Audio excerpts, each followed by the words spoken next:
BRICS today has established itself a force for global good.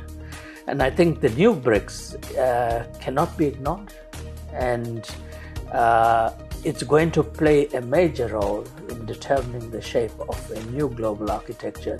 Now, together with FOCAC, together with the Belt and Road Initiative, plus the bilateral relationship that China enjoys with all of the African countries, you have multiple layers of China-Africa cooperation.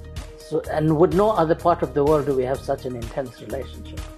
And this relationship can only grow and become stronger. The BRICS is undergoing a profound transformation as it broadens its membership to encompass 5 new nations from the very onset of 2024. This expansion, which includes Egypt, Ethiopia, Iran, Saudi Arabia, and the United Arab Emirates, represents a pivotal effort to reshape the global order into a multipolar world. It seeks to amplify the influence of voices from the global south, giving them a more prominent role on the international stage, and fostering fresh opportunities for collaboration and economic development on a global scale. Over the course of 18 years, the BRICS have navigated a significant journey, and at this momentous juncture, we are delighted to welcome Anil Sooklal, South Africa's BRICS Sherpa, to join our discussion. First, thank you, Ms. Ambassador, for doing the interview with us. It's a great pleasure to be here with you today. My pleasure, always. Thank you. And I want to start with asking, we will have more countries joining into the BRICS. So Yes. What's your comment? Well, firstly, I think we are very thankful to China, South Africa, because as you know, when BRICS first started meeting at the level of summit in 2009 in Russia, there were just 4 countries. South Africa was not part of the BRICS family. So for us, we have the special appreciation to China for bringing South Africa into the BRICS family. But of course, BRICS now, as a result of the 15th summit that took place in Johannesburg in August, our leaders took a very important decision in terms of expansion. But again, China started the process because at the 14th BRICS summit, chaired by President Xi, the leaders took a decision to start looking at the issue of expansion. So China set in motion the process of expansion, and under South Africa's chairship this year, we guided that process, and our foreign ministers also were very involved in that, and ultimately our leaders had a discussion, and at the summit they decided that it's time for BRICS to expand. I think that also demonstrates that BRICS has established itself as a powerful voice of the global south, and also that BRICS is championing the right issues in terms of redesigning the global geopolitical, economic, financial, and development architecture that works for the developing countries, and that we as developing countries must have a voice in redesigning the evolving global international system that is unfolding before us. BRICS is about bringing positive change in an inclusive manner and not relegating one sector of society to the margins and allowing global hegemons to determine what is in the best interest of all. So with the expansion of BRICS, that becomes an even more powerful force. And I think this is a highly significant development that BRICS today has established itself a force for global good. And I think the new BRICS cannot be ignored, and it's going to play a major role in determining the shape of a new global architecture that is inclusive, that is fair, that is just, and that is based on the rule of law underpinned by the UN Charter, and also reinforcing multilateralism. BRICS has emphasized that we need a reformed multilateral system with the UN at the center. At the moment, the UN is still an archaic creation of the 1945 global architecture, And even the Secretary General of the UN has stated that we need to reform the global governance structure. BRICS is at the front of that. Yes, and indeed, BRICS will bring a lot of changes, positive changes to the developing world. I think it will not only bring positive changes to the developing world, but to the world as a whole. Because even the developed world is now looking to want to talk to BRICS. Or when we had the BRICS Plus meeting here in Johannesburg at the recent summit, you had 61 countries being present and all speaking with the same voice, that we want to be the architects of a future global order, and we want to lead that process. And that's what's going to happen. The developing world will be at the forefront in crafting an inclusive, fair, just global order where no one is truly left behind. And with that said, what challenges do you think lying ahead? We still have challenges. As you know, there's major global power contestations.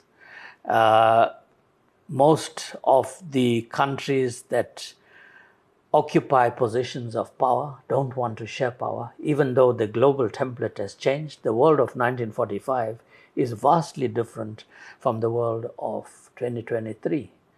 Even the world of 1975, when the G7 was formed, is vastly different from the world of today. The G7 is no longer your most powerful economies. In 1975, when G7 was formed, China's economy was 10% of the USA's economy, just 10%. USA's economy in 1975 was $1.6 trillion. China was $166 billion. Today, China's economy is 19 trillion. So you can just using that to show you how the world has changed. India, Brazil are in the top 10 global economies. Russia, top 10 global economies. They are bigger than some of the G7 economies. And as you have seen, in terms of PPP GDP, BRICS today accounts for almost 31.7% of global GDP. G7 accounts for 30%. So that's a massive, you can't ignore BRICS. So therefore, we will experience challenges like we did this year during our chairship. And that is why South Africa and many other countries are saying that your global governance structures are not even-handed. They're very selective in favor of the developed world, but not equal in applying the same rules to the developing world. And this is what BRICS is fighting. And this is, of course, opposition will find opposition because those hegemons that are in power want to continue bullying the world. We know that this year marks the 10th anniversary of the Belt and Road Initiative. So what's your comment on the BRI? Well, look, we must firstly congratulate China in initiating the Belt and Road Initiative, as it was in 2013, One Belt, One Road, when it was initiated. And it was a very visionary template on global cooperation and development put forward by President Xi. He had a visionary take not only on China's development, but on global development. And as we mark the 10th anniversary of the BRI, and we look back at the journey we have traveled these past 10 years, it's been remarkable. The BRI has touched every corner of the globe. Every continent, from Africa to Asia, to Latin America, to Europe, the Pacific Islands, the Caribbean, all have benefited through the BRI in various ways. In Africa, South Africa was the first in 2015, signed up to the BRI when President Xi came to South Africa to co-chair the FOCAC summit here in Johannesburg. We signed the BRI MOU. But as recently as this year, we again signed an MOU on BRI cooperation. And so has the rest of the African continent. We have benefited tremendously. China has always had a special place for the African continent. We have a special relationship with China as Africa. And I think one of the reasons is that China understands Africa's challenges more so than any other region of the world, because China has been where Africa is at the present time. China has experienced exploitation through imperialism, just as Africa has been devastated by colonialism, racism, and apartheid. China has gone through the same kind of exploitation by the global hegemons. China has experienced underdevelopment. You have experienced poverty.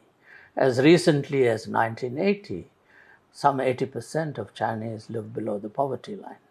But when President Xi became president in 2013, he made a promise that by 2020, China will be rid of abject poverty.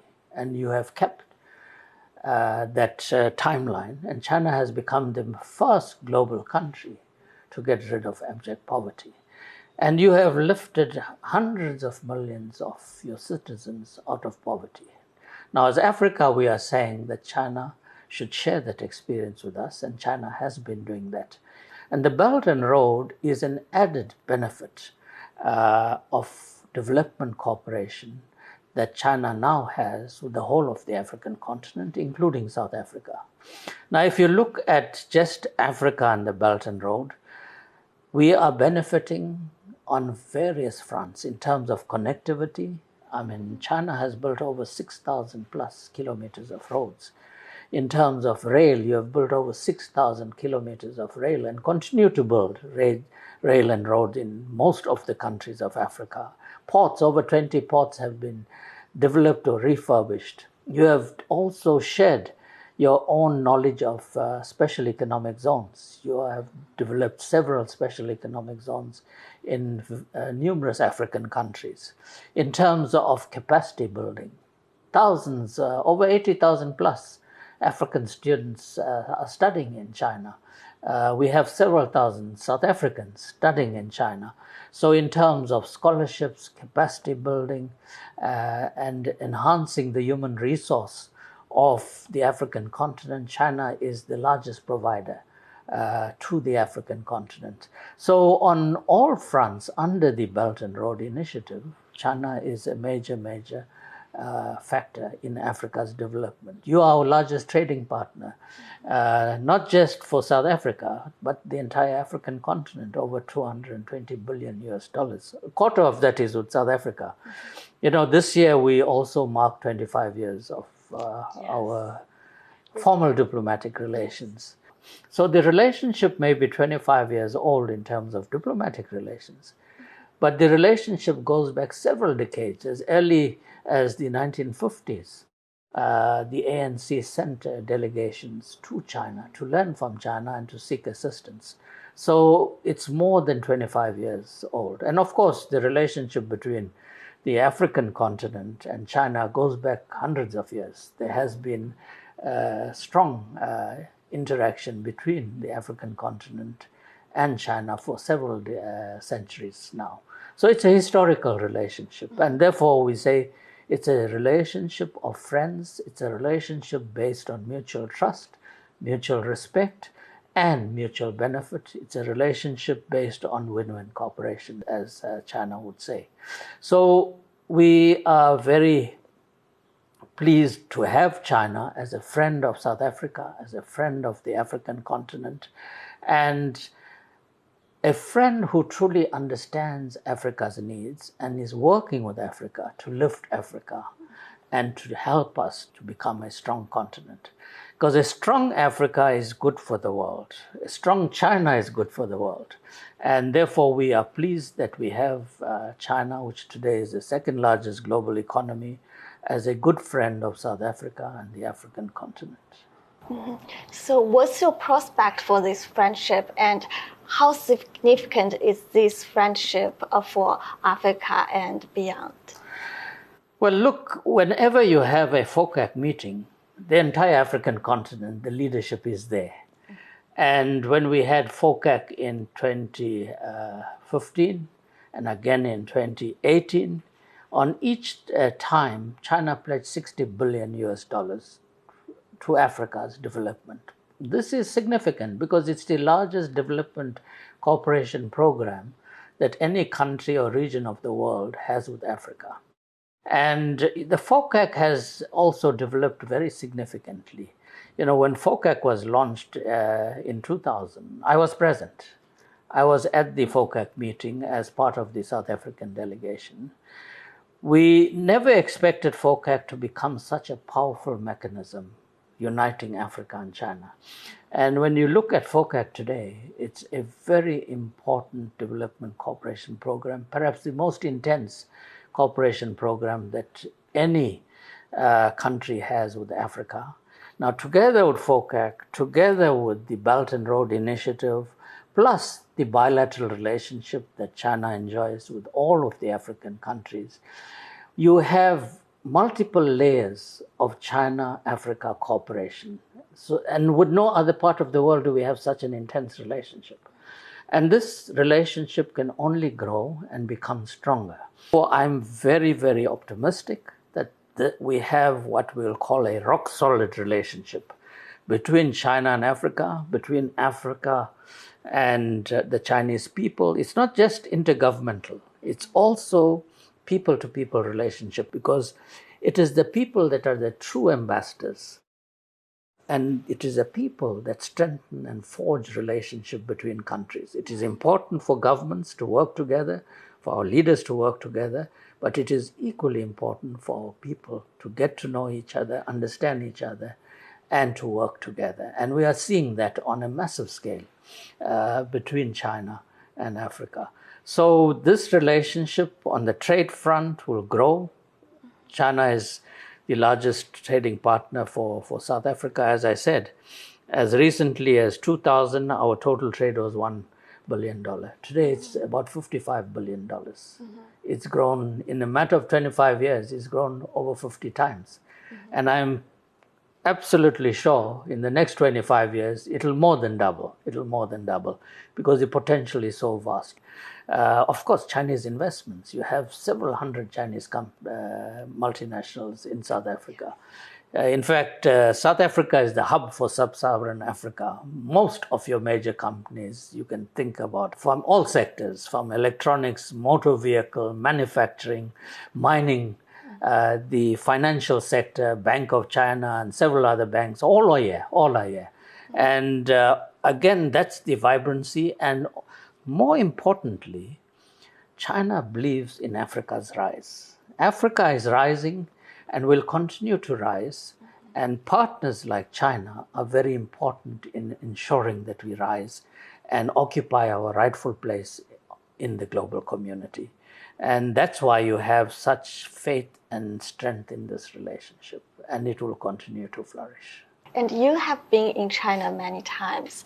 What changes have you witnessed over the years? Well, look, I've been very fortunate. As I said, my relationship with China started as an undergraduate student when I was studying Oriental history, and I studied Chinese history and philosophy.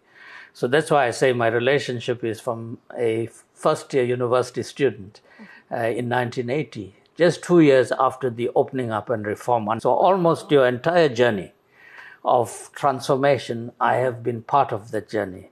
And I've visited China for the past 3 decades, many, many times. I have many friends in China and many friends in South Africa of Chinese origin. And I tell them that when I first went to Beijing, there were more bicycles on the road than cars. But today, China is developed so dramatically. Today, you have the largest network of roads, of speed trains, your infrastructure, your industries. You are a leader today in technology. You're a second largest economy. And I've seen the cities of China develop and become major global cities that not only rivals, but has better infrastructure than the best cities in North America and Europe today. China has become a leader in the world in every sector of human endeavor. And I've been very privileged to witness the rise of China and to be part of this journey and to see China become this major power. Now, China being powerful is not only good for China, it's good for the developing world. It shows us what is possible, that the template of development that China has employed to lift its people out and to become a leading nation of the world is possible for all of us.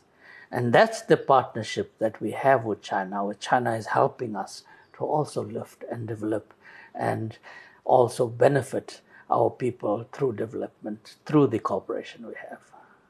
You also emphasize the importance of people-to-people communication. And I think it's also one of the key part of the Belt and Road Initiative. Very important. And I was very pleased that President Xi emphasized that under the Belt and Road speech that he made at the recent meeting, where he spoke specifically to strengthening and further deepening people-to-people cooperation.